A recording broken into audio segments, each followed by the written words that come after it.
challenge here. I do think, though, these boys are getting the best version of this course because everyone else is going to have to run in their footsteps. They are, and that's going to favor those athletes that, again, like better footing, like to make those big moves. A lot of these athletes coming in here, they've talked about preparing for NXN and waiting for those moves and waiting later in the race, not grinding out from the front. Boys are we're going to see that happen, I think, and this course is going to be more conducive to that early on. Defending champions from Niwot there near the end, next to Lincoln, Portland, the Northwest individuals, championship. We are looking to win back-to-back NXN Columbus, and it all starts right now. Runners are ready. And the race is off, ladies and gentlemen. The 2025 Nike Cross Nationals Boys Championship out on the course in Glendoveer. And the starting these races, especially when the course is soft, can be crucial. You want to get out our guys. because, you see again, Rocco it is hard to make moves, hard to make big moves when the footing isn't great. So establishing yourself early is going to be really important. Let's get this race going, boys. Let's go, boys. We are a very aggressive run on the left side of the screen for some of those runners trying to get that inside line. As they'll squeeze this thing really quickly. There are some very tight places along this course where there are tight turns, and that's what we saw happening with Caden Leonard last year. Which, again, makes it all the more important to get out hard. And these athletes, it's going to take a little bit out of them, but they got to realize everybody's going to get it hard and meet like this. It's going to settle down. You got to get out quick and then calm those nerves and settle into your race plan. We'll keep showing you the individuals as they come through here in the early going. Sean Gray up there near the front of the pack as Sean Fries is also there in bib number 57. But some of the early favorites already emerging here in the early going. And that's just try to get away from the trouble, because if you get trapped back in this, as you can see at the top of your screen, again, there are places where it's going to get even narrower. Just because started this race, if you're watching, ladies and gentlemen, we are and getting out front too. You're able to pick the line that you want. You're able to go on the best footing possible. You can avoid some of that mud, and any little instant you get better footing and conserve that energy is going to pay dividends later in the race. I see Gabe Marshall back there. Let's keep it going, also out on boys. the course, we'll have live updates for you, timing mats at each kilometer of this 5-kilometer race, so we'll be able to show you who's in front, and also, more importantly, perhaps for a lot of you, is kind of how that team race is shaping up as they come in and around in the early going, as they weave around this golf course at Glendoveer. You see it starting to settle down now. The runners are all fanning out, and they're settling into their race plan now. And again, a lot of the favorites there are really trying to play it calm. Caden Leonard, I want to read a quote that he had earlier coming into this race, where he says, some guys that take the race from the gun never feel surges as in the race, fully tap into what it's going to be like closing the final 800. And it can be tough for them, especially when they see guys that are right with them. He's been training for this race. I expect him to make a move late in the race and just bide his time early on. That's Kanan Dunham, bib 56, out of the Heartland up near the front, along with Newberry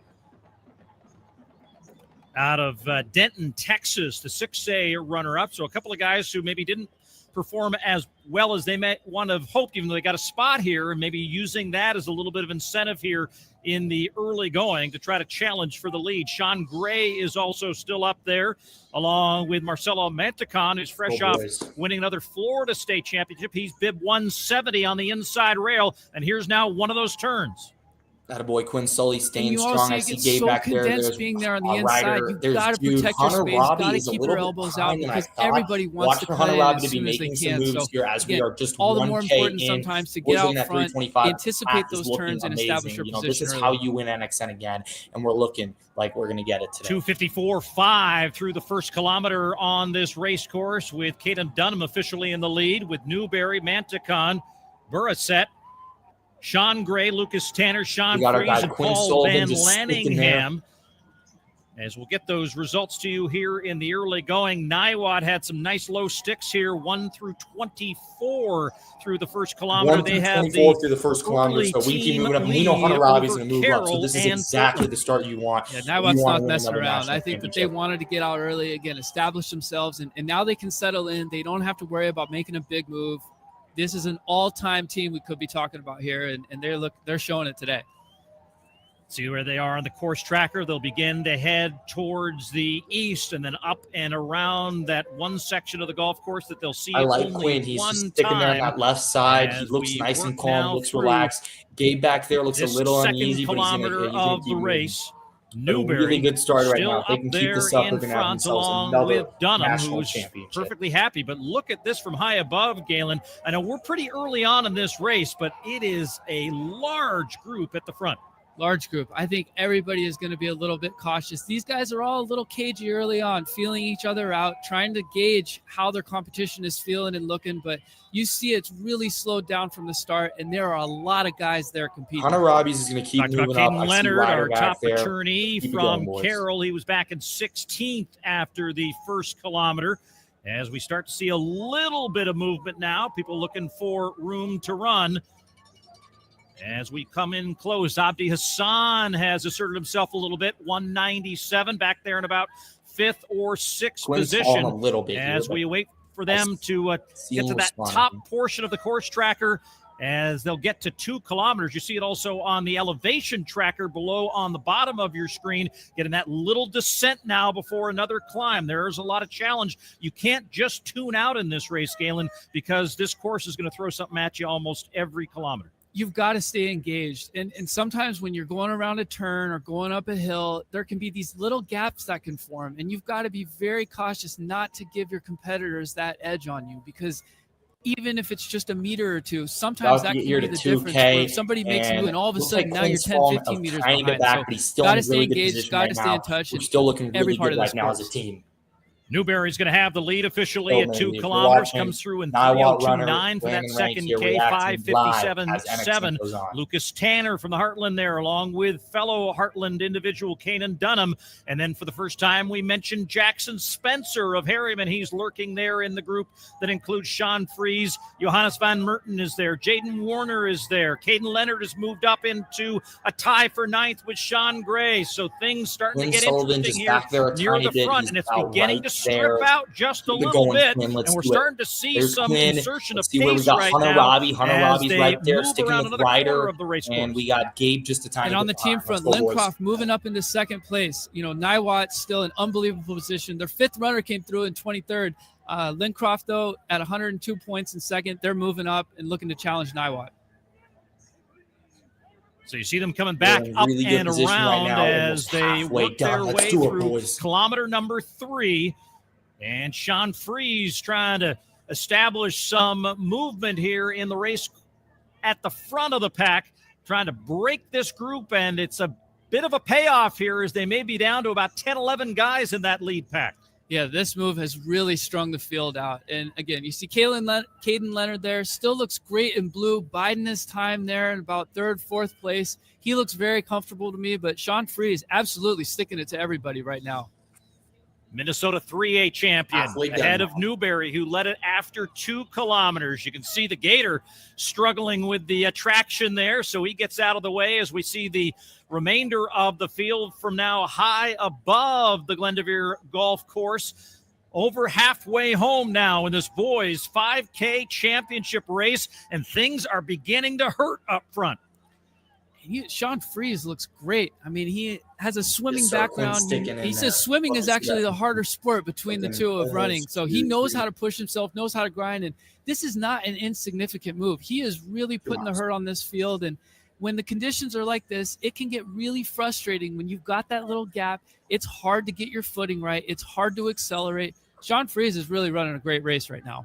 And you see them coming back through the start line from where they started. So a little bit of familiarity now on this portion of the course. But Newberry still trying to stay with Fries. And then Marcelo Manticon back there in 3rd position with Caden Leonard, that bib number 1, marking him being the top returnee here. And it was in that back half of the course where he had that fall last year, leading him to finish in 3rd. That's where he sits now as he does some looking around on the outside shoulder of Manticon. But there's a host of others. Hunter Robbie, he's surging. Behind them. Hunter Robbie is surging, and not over yet as they reach 3 kilometers. Fries Hunter Robbie making his way here through 3K. Flat brings him through 3 kilometers in 9:06.2. And I really love what Caden Leonard has been doing. He seems so comfortable in the pack. He really made up that gap slowly and gradually. Still looks very comfortable to me, but it is going to be interesting to see how he navigates these turns. I know that's going to be in the back of his head as he gets back to the lollipop portion of this course. And that'll come back through as they get to about 3 3/4 kilometers. They'll make one more turn through that little lollipop before they work their way around for one final loop to the finish line, and those looming hills towards the end that have been such a difference maker over the years. What now? We got 6, maybe 7 guys oh my in goodness, this is coming down to the 10 end. meters of each other, but things beginning to separate from the field. Jackson Spencer in the back of that pack now making a little bit of a move as he moves up into 5th position. I see Quinn. If you watch that NXR Southwest race we talked about earlier, his finish was deadly. He decimated an absolutely stellar field there. So if he's in touch at the end, okay, look out. got Quinn looking and holding. And now Van Merten 7th. Goes past Spencer once again, passes Manticon. Hunter Robbie is right there. Challenge accepted by Jackson Spencer as he tries to stay in tow. So Van Merten, who we mentioned, kind of one of these new entries to the sport of cross country. Here comes one of the climbs. Let's see how they attack this hill as Sean Fries remains in the lead ahead of Caden Leonard. Caden Leonard just looks like he's on a mission. And Jackson Spencer, too, looks so relaxed running there in 5th place. Really cool as you like, just biding his time. He wanted to go with a K to go at that regional meet, but ended up waiting till 400 meters. And he's just, if I'm him, I'm just sitting there and waiting until the end.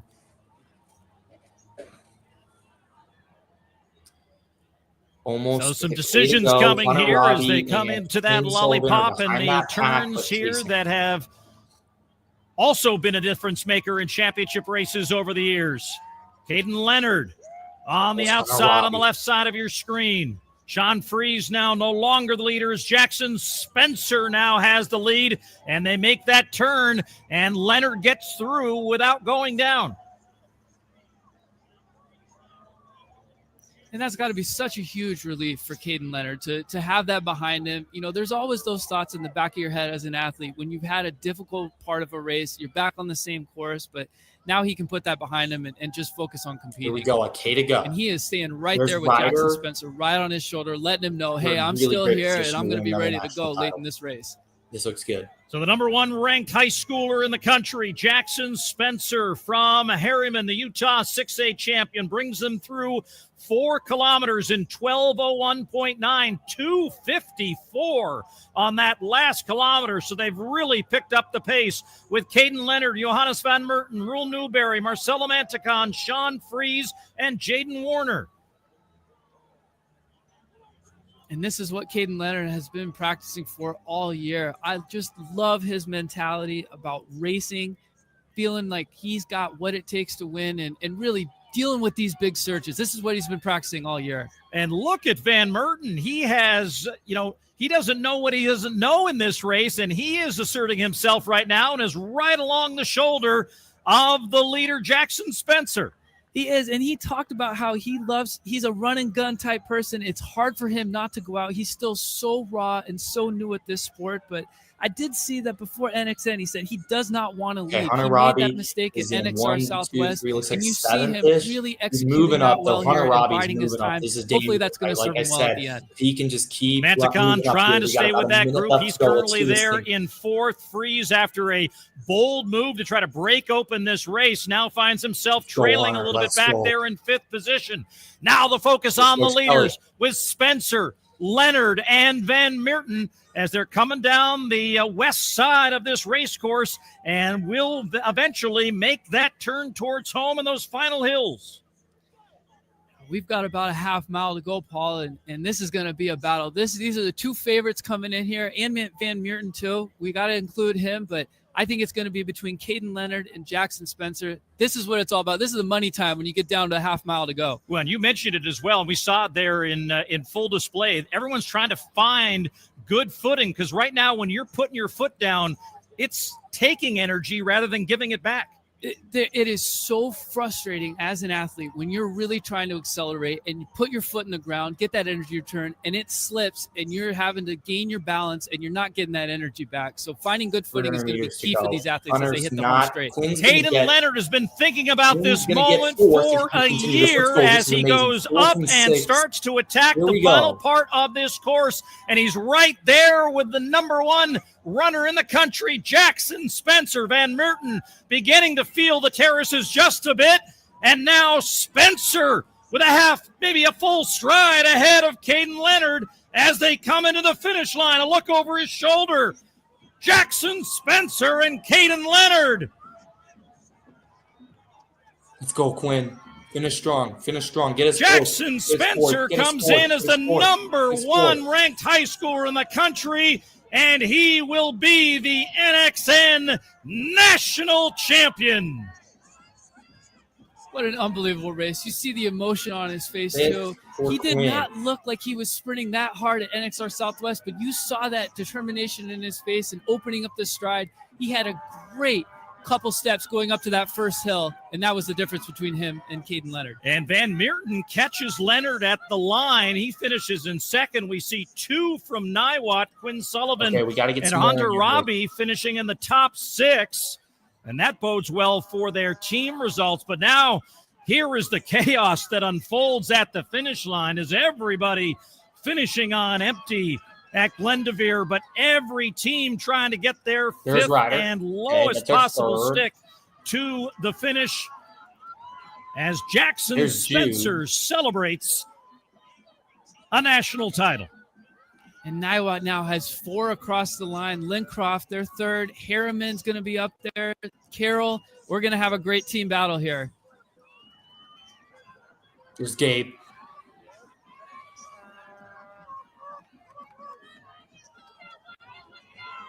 Team scores remain unofficial until the final results are posted, but Niwot with their first 5 in, Harriman with their first 5 in, and Lincroft now with 5 in, and they are currently in that order as we wait for the others. Carroll, American for Columbus, Portland, who thought they'd factor into the team race, all now getting their 5 in, but right now it would appear that Niwot's going to take the NXN team title. There we go. That might be another national championship right there. That looks like another national championship to me. And 61 points is an unbelievable performance. I mean, this is a really deep field here at NXN. For them to pull off, their fifth runner was a 28th team score. Unbelievable race from Niwot. When the pressure was on, they still get it done. That was actually really good. And if that score holds, there will be some adjustments made, but that would be the lowest team score in winning a Nike Cross National Boys team title. Niwot scoring 70 points last year in taking the team title in 2024. See Gabe over there. Hunter did the job today. Got the job done. Business at the office.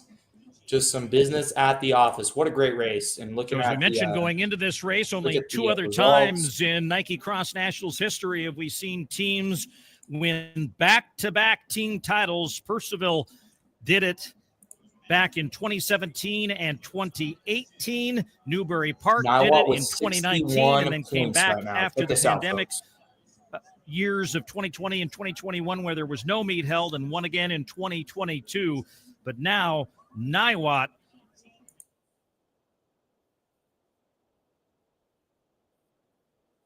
61 points. Let's freaking go. 61 points. We got 3, 4, 11, 15, and 28. That's amazing. That is just amazing. Our GOAT, Kelly Christensen. Get it done when the pressure's on. It's not easy to do that. Let's go, boys. W's look at the dice stat rankings for these team spots as well. Niwot obviously coming in number 1 in the country. Lincroft number 2. We're going to have to watch Addie Ritzenheim later, but that will do it for our live stream. I hope you guys enjoyed reacting tough to day for the national championship. Team Niwot wins themselves another national championship. We will see you guys later. Well back in the race as